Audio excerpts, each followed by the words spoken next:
to this session. Yeah, should start shortly.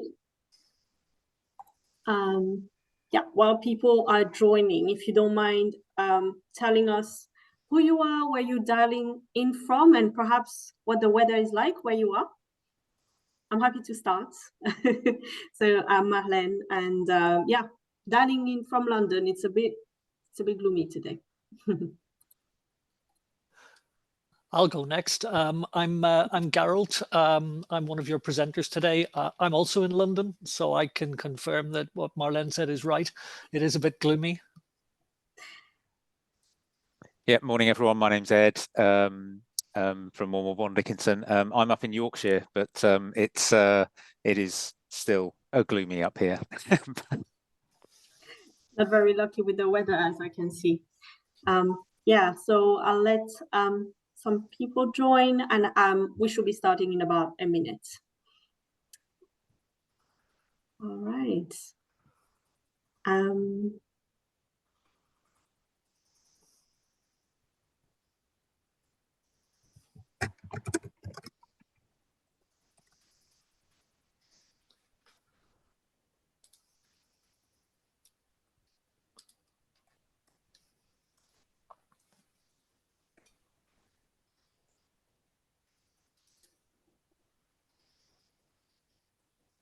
Right, I guess we can perhaps start. So good morning, everyone. So I am Marlène Cursu, Corporate Partnership Executive at ACEVO. So welcome to this session titled Innovation in Workplace Change, Issues of Recruitment, Retention and Change Management, which is delivered by our legal partners, Womble Bond Dickinson. So this morning, we're going to hear from partner Gearalt Fahy and managing associate Ed Duffield, who are both working at Womble Bond Dickinson. So before we start, just a little bit of housekeeping. First of all, we're using Auto AI, which is an audio transcriptor. So you'll need to click on the top left hand side of the screen to see it. Please use the Q&A function if you have any questions, observations, or comments to submit to the panelists. So Gearalt and Ed will be answering questions during the session. So yeah, like I said, feel free to submit those using the Q&A function.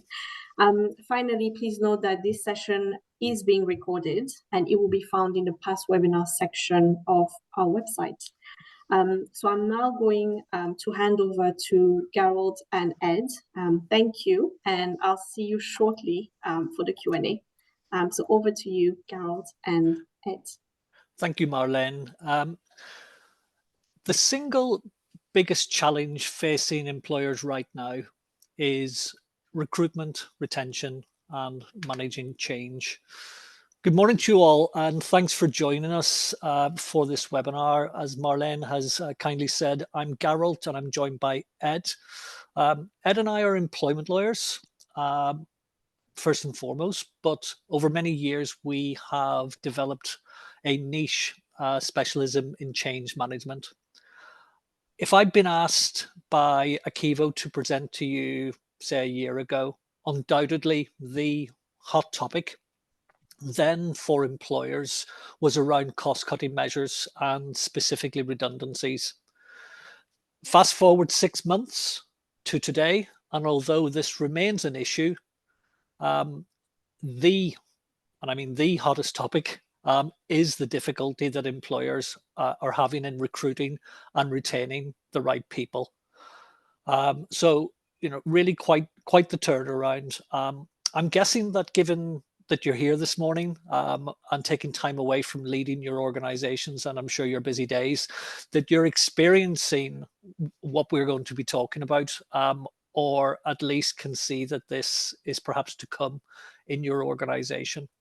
We hope you find this to be an interesting session, providing you with original thought around the causes of this, and we'll also share with you our experiences and practical ways that you can deal with this in your organization. So thanks to those of you who've sent any questions ahead of today. We'll try to incorporate as many of those as we can, time permitting. We want this to be interactive, as Marlene said. If you have any questions, then please put them into the Q&A, and do feel free to ask questions as we go. If we think it's going to help that part of the conversation, we'll address it then. If not, we'll cover it later or after the session. So if we could just move to the next slide, please, Ed. When you're having a conversation with a colleague after today's session and they ask you how it went, aside from how engaging and knowledgeable the speakers were, what will you be able to say? A few things, I think. Firstly, you'll be able to say that you have a better understanding of the key challenges facing employers when recruiting and retaining good employees. Secondly, you'll have taken away some practical solutions to address these challenges. And last but not least, Ed and I will hopefully have got you thinking about what else you can be doing. You'll be able to take away some things that you can practically do in your organization yourself or with your HR team, and to use some of the things that you already have in your toolkit to help you to overcome any of the barriers that you might be facing. So if we could just move to the next slide and get started, Ed, please. So how did we get here? Well, there are several factors at play, all of which I am sure will be familiar to you, but I think it's worth just taking a minute to have a look at these. Firstly, over recent years, we've seen very low levels of unemployment, and as a result, a shrinking pool of job applicants. Secondly, without doubt, there's a shortage of skills, making it more challenging to fill roles, with vacancies staying open for far longer and employers even having to adjust the criteria to suit what is available to them in the market.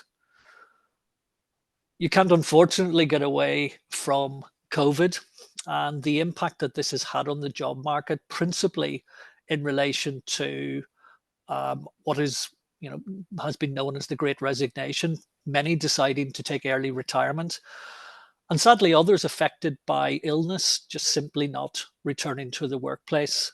And this has undoubtedly had an impact on education and work experience, and this may bring further challenges down the track in terms of building and bridging the skills gap. I must also mention the B word, Brexit, and the impact that this has had.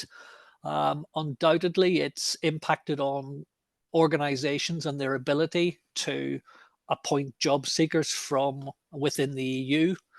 And we've got restrictions placed on foreign nationals under the new points-based immigration system.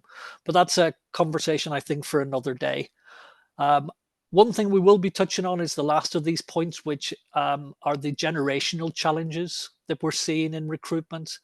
And I'm looking really here at the differing skills and expectations of today's graduates and younger generation, and how this may impact on the way in which employers have to adapt.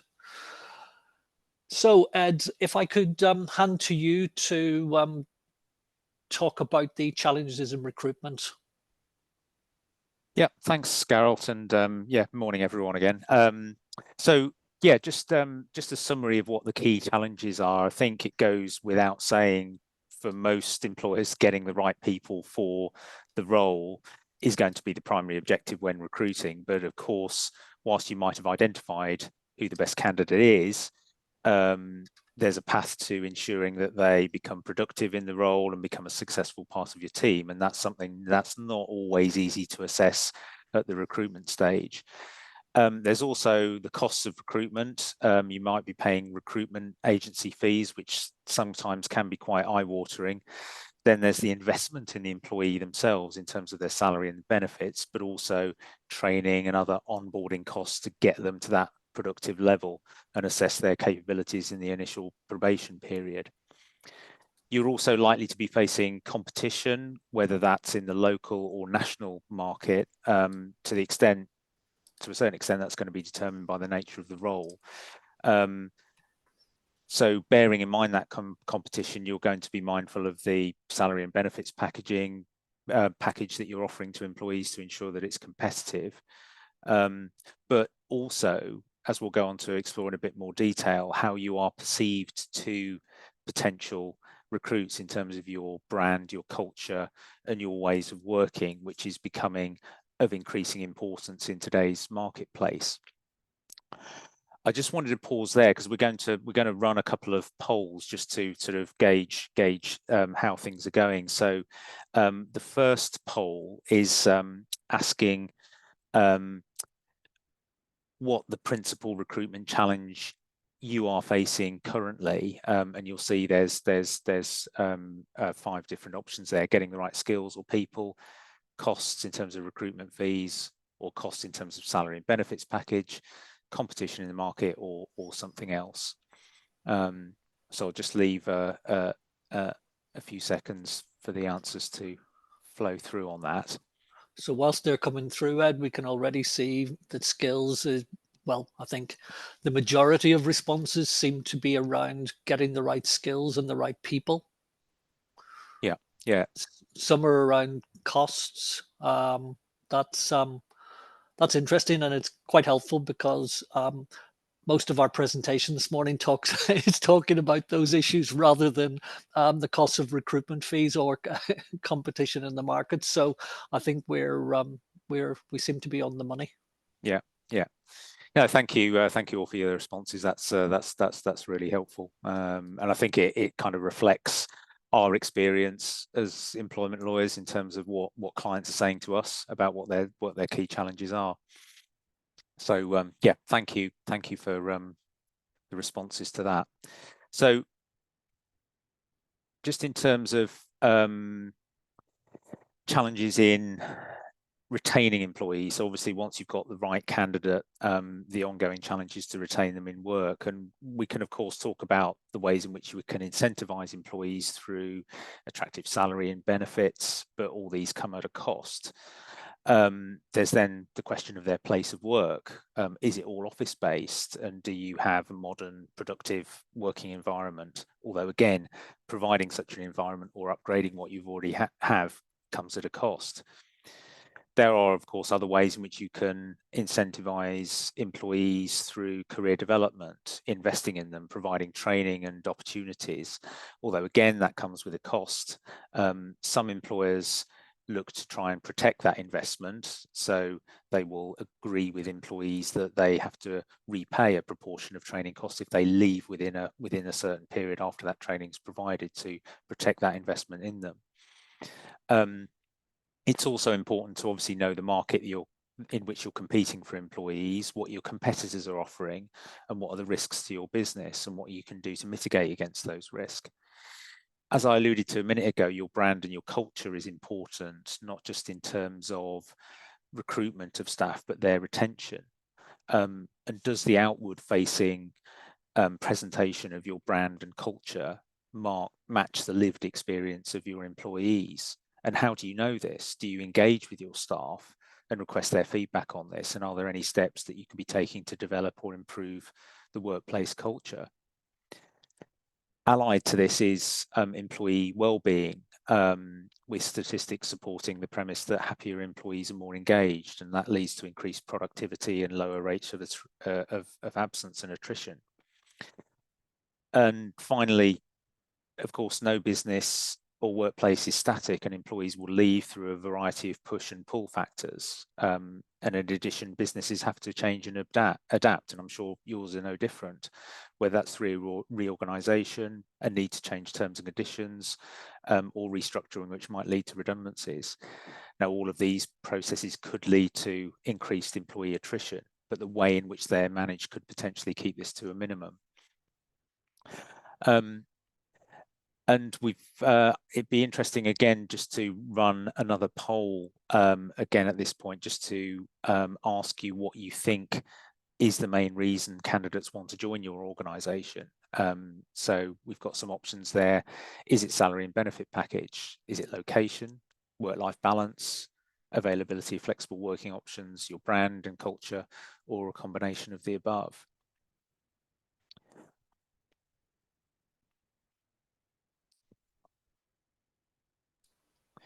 And again, it appears that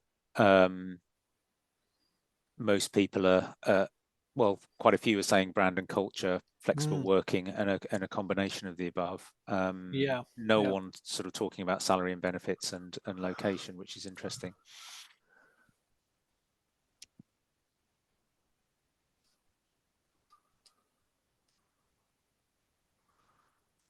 Okay. Yeah, no, that's a fair mix, and obviously, yeah, combination of the above, which I think again also kind of reflects what what our clients saying. It's not necessarily just one thing, but a number of things in terms of why candidates are choosing to join. Ed in the chat, Liz O'Neill has said it's unlikely to be salary for small charities. Let's face it, which we absolutely get. Yeah, no, that's a fair comment. Okay.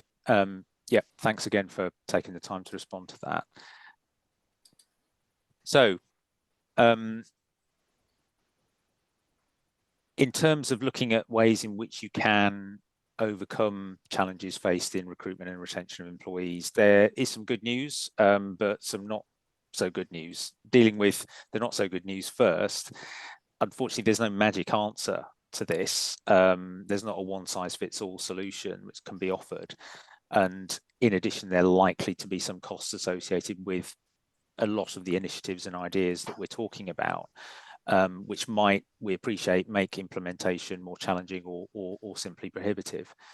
But moving on to the good news, what we're going to be talking about are mostly initiatives and ideas which you as leaders and also your HR teams can lead on and develop. There are things which are within what we call the HR wheelhouse, some of which you may already be doing. So there's plenty to do and to think about, and it's within capacity of leaders to to take some of these initiatives forward. So the first of these, and perhaps it's fair to say half the battle in recruiting and retaining employees, which is reflected in the poll we did a minute ago, is being seen as a good employer. And to a large extent, that's about your brand and also your culture. Now, I appreciate it's easy for me to sit here and talk about having a strong brand and a well-developed culture, which is understood by your workforce, but these things are becoming of increasing importance when it comes to recruitment and retention of employees. I think the issue is where employers may feel they have a well-established brand and a defined culture, often that may not fully reflect the day-to-day reality which is experienced by the workforce.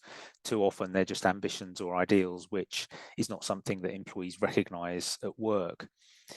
And this is where talking to your staff can really help. You as leaders in your business may say, well, our brand and culture is this, and this is how I believe we are perceived in the marketplace, but what do our employees really think? They may have a different lived experience at work. They might say, well, okay, but I think more can be done on diversity and inclusion, for example. You might think that you're relatively open with your culture, but employees might say, well, I don't agree with that. I don't really have an open dialogue with my manager, or I haven't seen my manager in a few weeks. I think the key here is taking steps to recognize what makes a workplace culture more real and established for your employees and trying to deliver on that.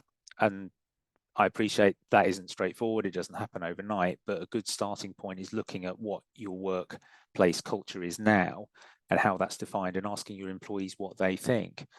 What is it you like about working here?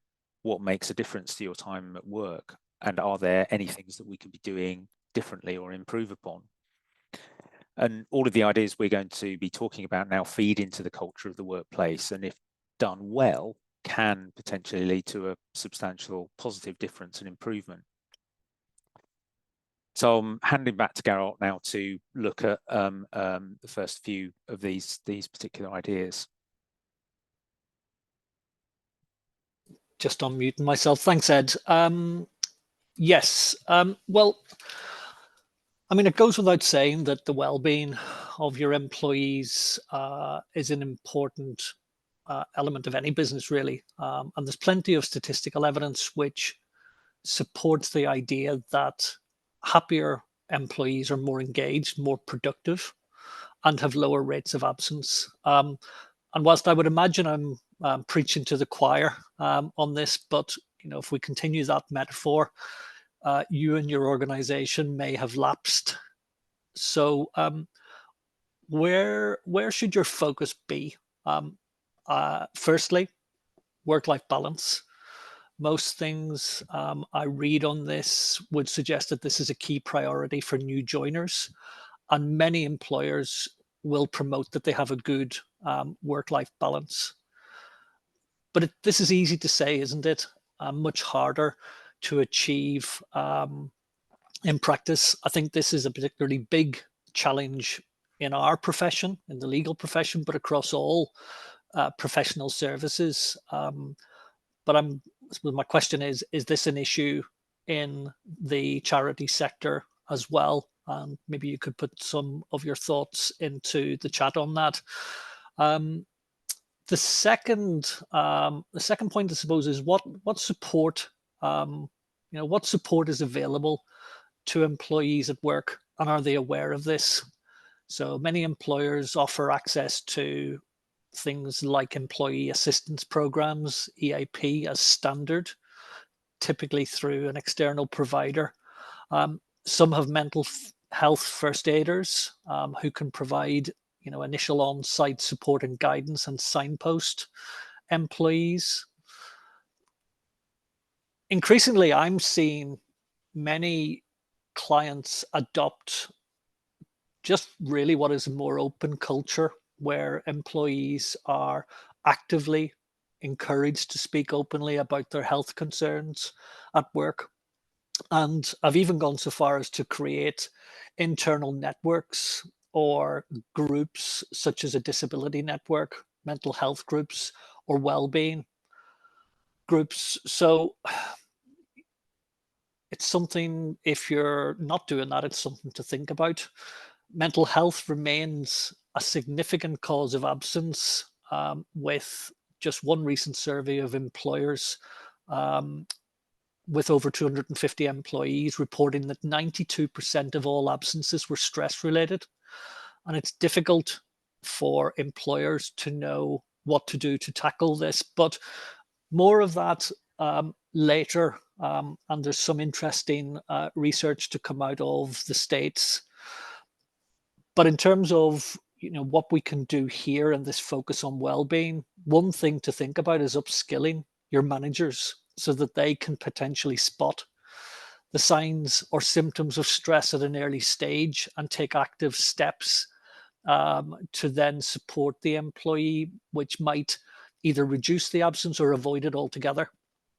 Away from the day job as a lawyer, I'm a volunteer for a charity which is focused on improving men's mental health, or mental health fitness, as we call it. And this is something that I've been able to bring back into Womble Bond Dickinson and share my learnings with our mental health champions and the ideas around that.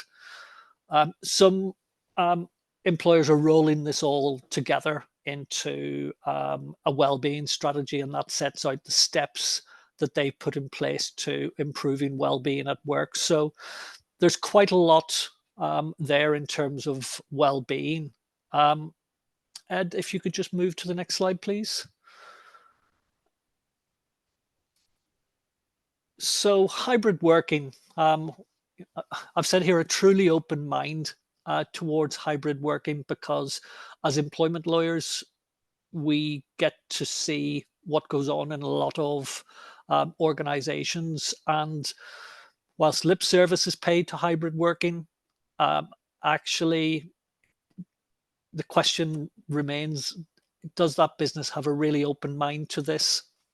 I think we've experienced an increase in home working, and employers have been forced in many instances to putting in place some form of hybrid model during the COVID pandemic.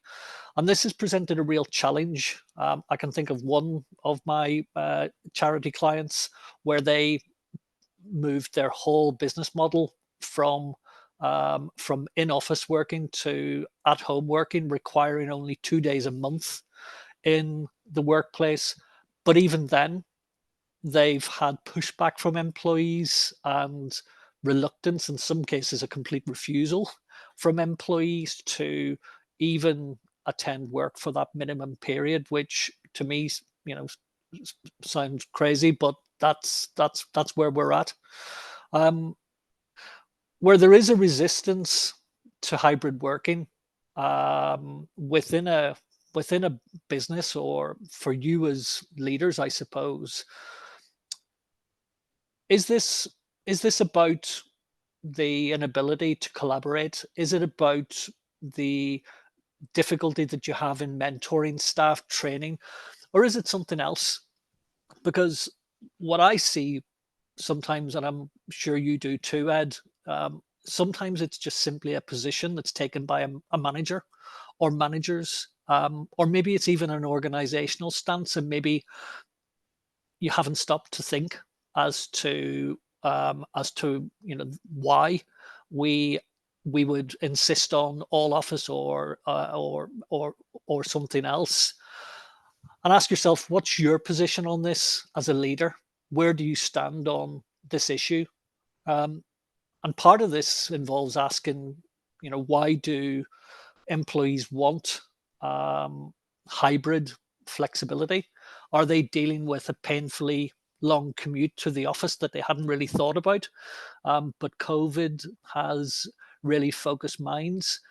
Or are they juggling caregiving responsibilities?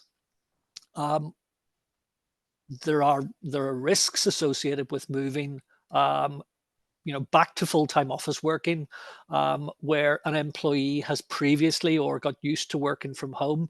And there was a recent employment tribunal case involving Nationwide Building Society, which resulted in an award of nearly £350,000 for a senior lending manager who was selected for redundancy when she had requested to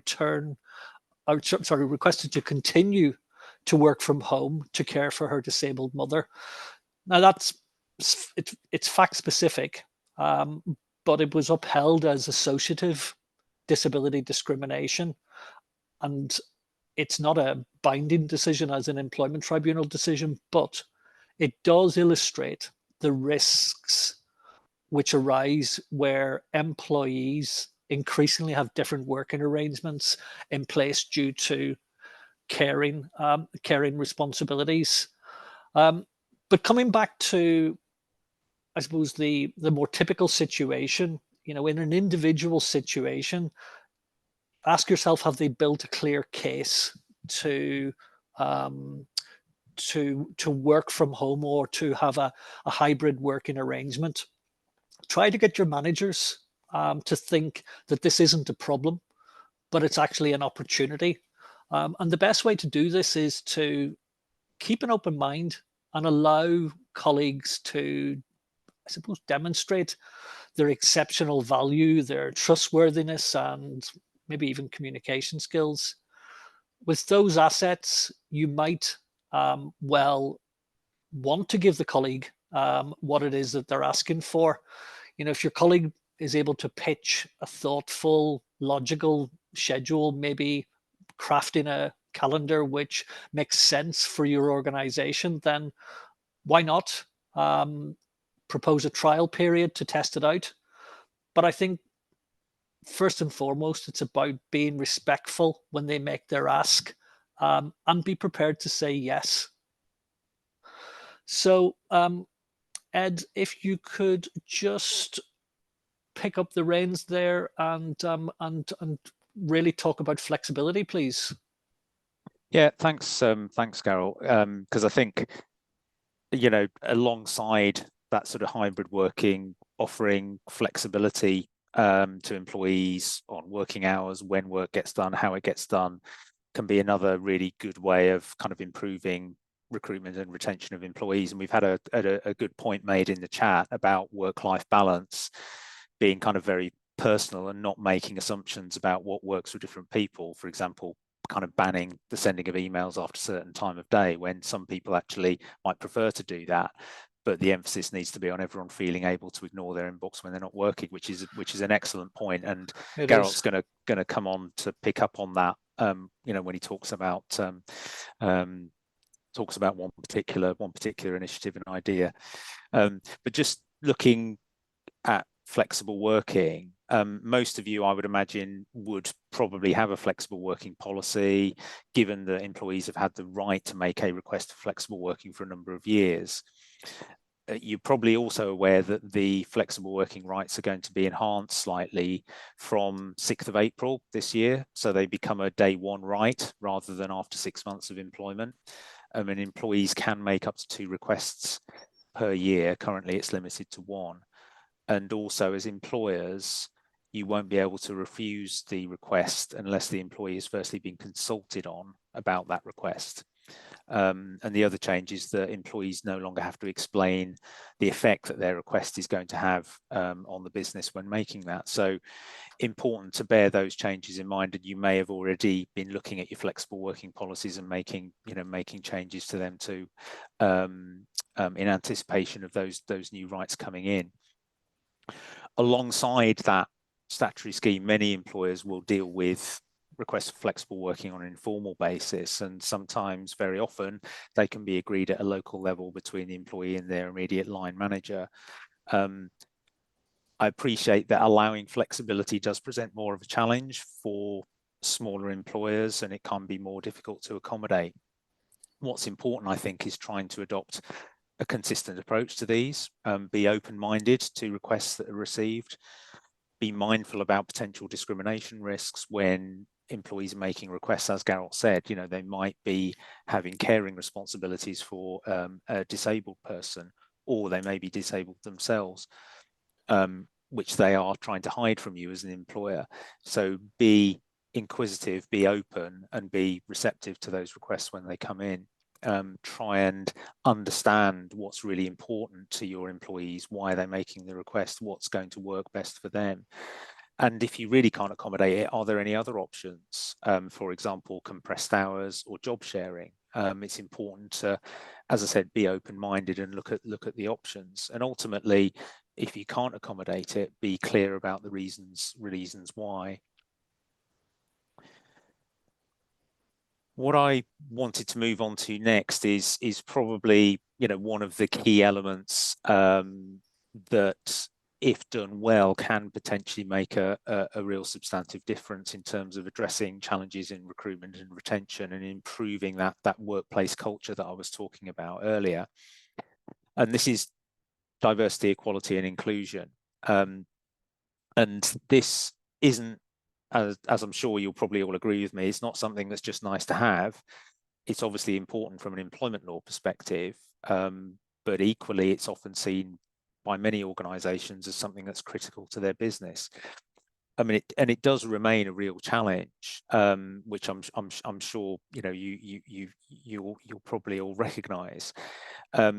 Recently, I was reading a survey of 2,300 Black Generation Z workers, and that survey found that 47% of them reported that they needed to change parts of their personality to suit their workplace, a practice known as code switching. In addition, 81% of professionals with an African heritage changed their names on job applications because they believed it would help their chances of being shortlisted at interview. So there's clearly work to do in this sphere, and whilst smaller organisations may not have the resources for a dedicated DEI programme, or may in some cases feel they don't need to do this with a smaller workforce, there are still things to consider and look where you can implement them. So a few ideas to run through. And starting with the recruitment process itself, I think one of the important things is ensuring that those who are tasked with recruitment of employees have appropriate training and are aware of your equal opportunities policies and how these are applied. Some employers, for example, will offer guaranteed interviews to disabled applicants who meet the minimum criteria. Gearalt's also mentioned employee networks, which can assist in giving employees from particular groups the opportunity to be more themselves at work, a safe space for them to discuss issues that are affecting them and generate ideas how the workplace could be more inclusive. They can also promote what's known as allyship, where people are encouraged to challenge discriminatory or non-inclusive practices and build personal connections within that group. Career progression opportunities are also important. What are the opportunities for employees to progress within your organisation, and are employees aware of them? Are they inclusive in that all employees have the same opportunities to progress within their particular chosen career path? And similarly, are there all opportunities for people in terms of learning and development that are open to all? I think clearly, if employees don't feel they have the opportunity to progress within your organisation, they're more likely to look elsewhere, leading to increased attrition rates and in recruitment costs. And lastly, something which I'm sure many of you will be engaged in your sector are community engagement programs. They can be really helpful in giving employees the opportunity to engage with local minority groups and community projects, which can be really rewarding and also provide people with a different perspective, something that Gearalt was mentioning earlier as well. Some further ideas, inclusive leadership. You might say, well, what does that mean? I mean, essentially it means where all managers treat employees with dignity, respect, they're empathetic, they take time to listen to their concerns, thoughts and ideas of their teams, and they're also interested in coaching and the development of the team. Now, some employers invest in inclusive leadership training for their senior managers so they have the tools to manage their teams positively, objectively, and constructively. Allied to this is mentoring of colleagues, not just by managers, but also by their peers, particularly for new employees, which can help them feel more part of the organisation more quickly and assist with their development. Allowing for and encouraging managers to provide regular informal feedback to members of their team is helpful. Particularly, obviously, positive feedback. Often many managers, they're just simply too busy. Even when an employee's done a job well, they won't give that positive feedback and encouragement, and it can lead to employees being a little bit disenfranchised. Equally, it's important for the employee to be confident and able to provide feedback to their manager. What do they think they could be doing differently or better? What can they do that would help the employee? Focusing on all diversity is important. Obviously, due to Black Lives Matter and Me Too movements, a greater focus has been on improving work conditions and opportunities for ethnic minorities and women, which of course are important. But it's equally important to consider other groups and other protected characteristics, including disability, sexual orientation, age, gender diversity, socioeconomic diversity and background, and neurodiversity as well.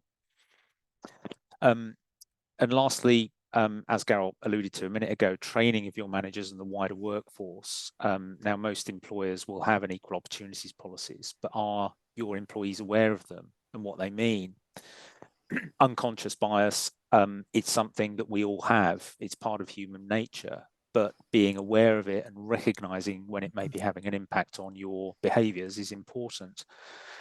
And also, are employees aware of what's acceptable and unacceptable behavior? Do they know what steps to take if they witness inappropriate or discriminatory behaviors? We as an organization recently rolled out active bystander training to encourage us all to call out or take other appropriate steps to challenge what we see as unacceptable or questionable behaviour. And there's employees are signposted to the appropriate place to report that to. So that's all I wanted to say on diversity, equality, and inclusion. I'm now going to hand back to Gearalt to sort of develop that theme a little further and other ideas which might help. Thanks, Ed. If you could actually, I'm going to just skip over this generational issues point just because I'm conscious of time, and I think the next bit, I think this is quite important, and it follows neatly from what you've just been talking about, Ed. So if you don't mind, I'm just going to go straight to that, and if we've got time, we'll go back and just touch on the generational issues, because this is really closely allied to diversity and inclusion. And I don't know if anyone's familiar with this concept, which is the 4 workplace freedoms. I recently read about these in an article in the Harvard Business Review, and I thought it'd be helpful just to share some of the main headlines, many of which are aligned to some of the matters we've already been looking at this morning. And some of it is repeating what Ed has said, but in a slightly different context. So forgive me for that, because I'm probably going to be reading a little bit from the article. But the idea centers around creating conditions at work which allow employees to flourish, become engaged, feel rewarded, and ultimately productive. And there's data in the article on employee engagement, which for me just really shines a light on the challenges faced by organizations. Although this is data which is gathered in the US, it's nonetheless, I think, instructive to us here in the UK. You know, the world's never been smaller. And what have they said? Firstly, it was estimated that 77% of employees were unengaged at work. 77% of employees were unengaged at work and reported that stress was at an historic high. And they guesstimated the cost of this to the global economy at 8.8 trillion, which is a lot of money. The report suggested that many workers felt exploited and undervalued, and continuing in the report, it said that tens of millions of employees in the US and many more around the world had switched jobs in the Great Resignation. And we talked about this earlier. We had this concept of quietly quitting or just simply burning out. I could go on, but it's sobering, isn't it? But we're all about solutions and not problems. So the article does this quite neatly. And so I'm just going to talk to you a little bit about that. The author said that organizations need to cultivate 4 freedoms to allow employees to bring their full selves to work. So what are they, and what do they mean? The 4 freedoms that generate flourishing at work are: 1, the freedom to be, which is the ability to bring your full, authentic self to work. What they say is that the challenge for minority and marginalized groups is that they often lack this freedom and make attempts to recalibrate their authentic selves to fit in. And this is echoing some of the stuff you said, Ed. And I'm given some of the same examples, I think. People changing their names, hiding their parental status or sexual orientation or religion from their work colleagues. And of course, this is a personal choice. But surely this is about trying to ensure that at work, employees have the freedom to choose whether to share these details and to know that, most importantly, they can do this safely. So some of the things that can be done, and I'm repeating some of what you've said, Ed, but it's just to make the point in amongst this first freedom, which is anti-discrimination policies, anti-bias training, overcome biases in hiring and promotion, allyship. So that's the first one, freedom to be. The second is the freedom to become. Sounds similar, but it's different. So this is best described as having the opportunity to learn, develop, and progress in the employee's chosen career path. It's allowing people to improve their best selves and their situations. And in terms of what can be done again, what we're talking about here are strength-based development programs, recognizing and focusing on people's strengths rather than their weaknesses. But also, and more importantly, in terms of a DE&I perspective, which is overcoming what they describe as praise deficits for marginalized groups. And, never has it been more stark. Sometimes the difference between those deficits for those marginalist groups and so-called white privilege. And the second thing that they said could be done was better feedback, which is, that the clues in what it says, but it's really coaching and equipping your managers to provide that feedback. Thirdly, freedom to fade. So what does this mean? Well, this is the ability to step back and take yourself away from the pressure, which it is said is much more difficult for those in marginalized or minority groups, for example, being the only woman or the only Black person in a team. And so if you're in a marginalized group in the workplace, that might make that person feel that they must constantly prove themselves and keep up with their colleagues. And it's, I suppose, it's this uncomfortable language around the struggle that they're suffering. In terms of what can be done, it's just increased diversity, flexible management, and it's just this appreciation of that as a need and a basic freedom. Last but not least is the freedom to fail, which is described as having a belief that you would not be punished or humiliated, I suppose, for making mistakes or for speaking up with ideas, questions, concerns, that individuals can feel safe in raising such issues or questions.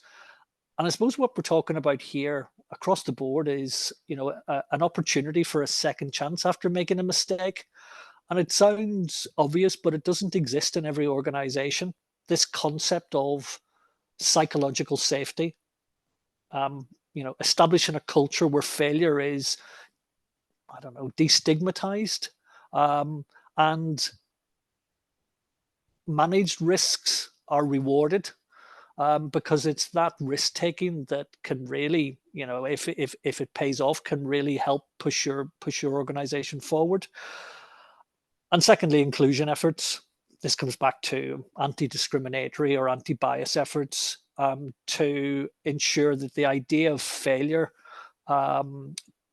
really to ensure that no one gets punished for falling short. So a very interesting article. I've taking you through that at pace. I appreciate, and there's a lot to digest.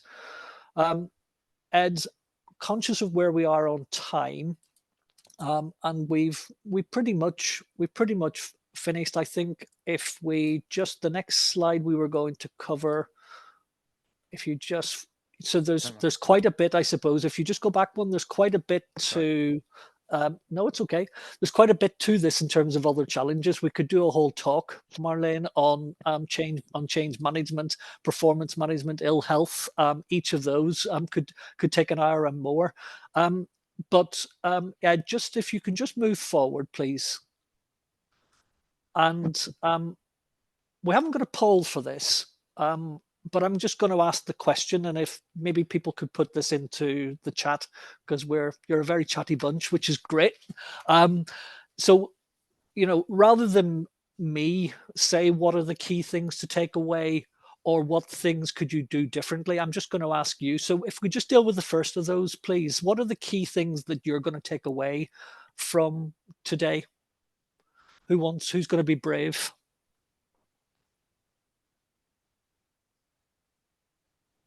People have stopped typing now, Marlene. When put under pressure. Yeah. 4 freedoms.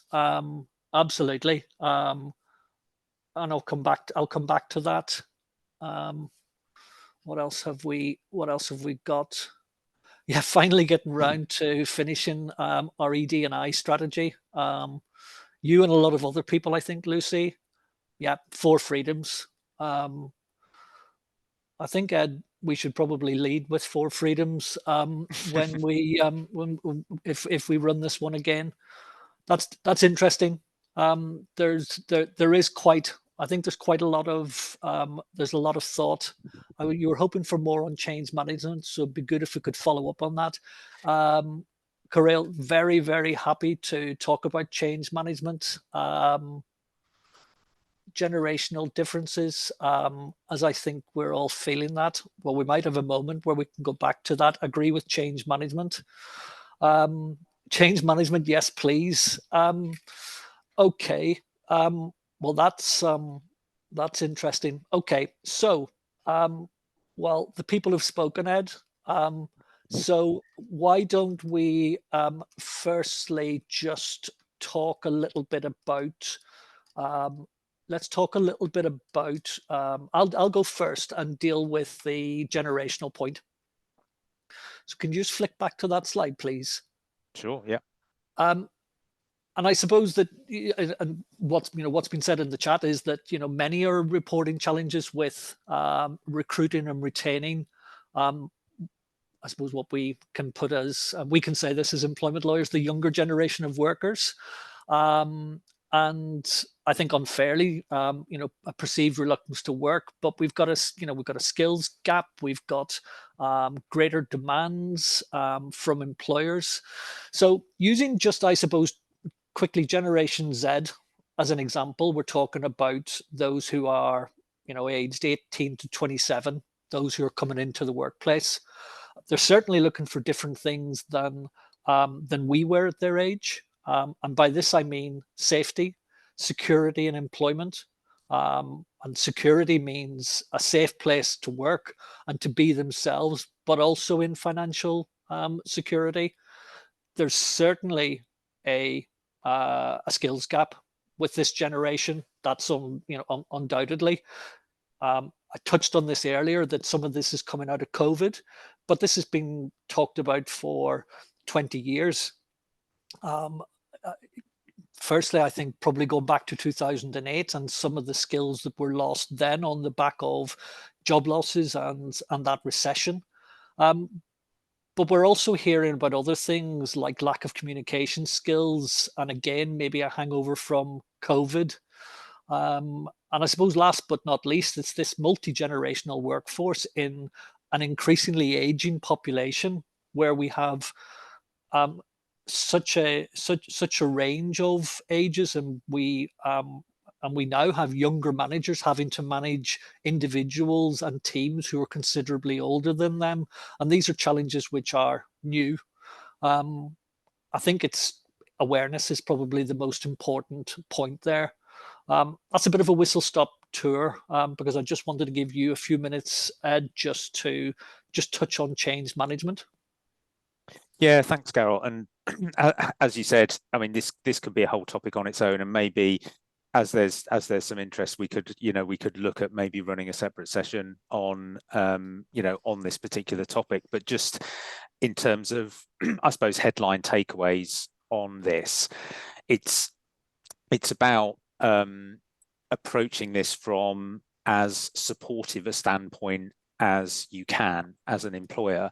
Often when you're dealing with restructuring or redundancy, it's seen as a negative process, and I fully accept that it is, because you're letting people go or you're changing terms. But there's ways in which you can look at supporting employees, not just those who are at risk of redundancy or affected by the restructuring, but those who are staying, because, and I've used this phrase on the slide, turnover contagion. That's where people leave, and particularly in small teams or smaller employers, people think, well, it generates uncertainty, it generates insecurity, and they'll start to look elsewhere because they might think, actually, the business isn't going well, so I need to look elsewhere. But you as employer can try and support that and say, offer encouragement, but also support those who are leaving in terms of soft skills training and things like that.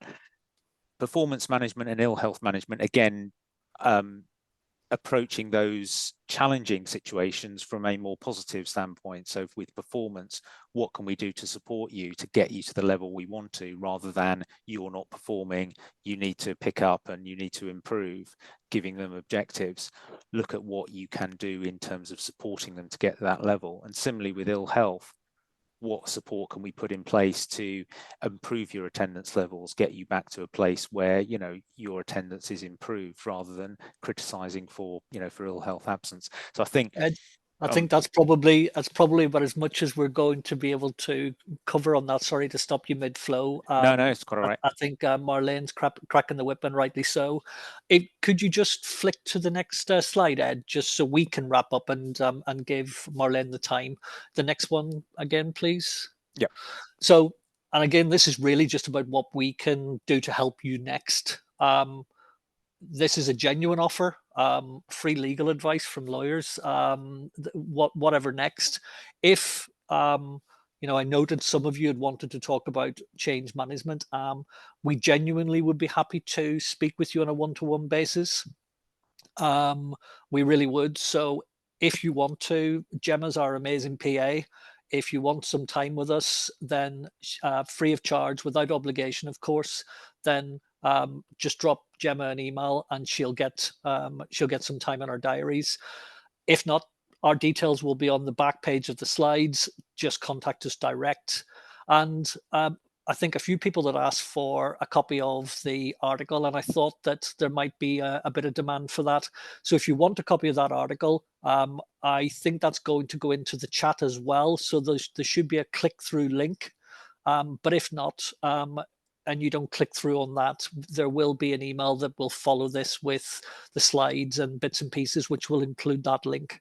So, Marlene, 11:58. That is perfect. No, thank you. Thank you ever so much for such a wonderful presentation. We just have to bring this presentation to a close. It was absolutely perfect. Great food for thoughts. Wanted to thank you and Womble Bond Dickinson for, again, a fantastic presentation. The chat has been very dynamic. So what I will do is invite members, but also people who were not able to join, to continue this conversation in the community. I can see how this would be a great way to share knowledge and practices as well. I'm just going to add a few more points. So obviously, like I said earlier, the webinar has been recorded, so you'll be able to see it in the past webinar section of our website. So again, thank you so much, Gearalt and Ed, for this brilliant session. So just so you know, our next webinar, which is titled Top Tips on Designing and Delivering an Inclusive Strategic Planning Process, will be taking place on 14th of February. It will be from our corporate partner, Action Planning. So you can book it from our events page on the webinars. And as you all know, ACEVO Fest is fast approaching. So it will be taking place in March. And if you haven't booked your tickets yet, feel free to do so by going on the events page. There is a whole ACEVO Fest section on there.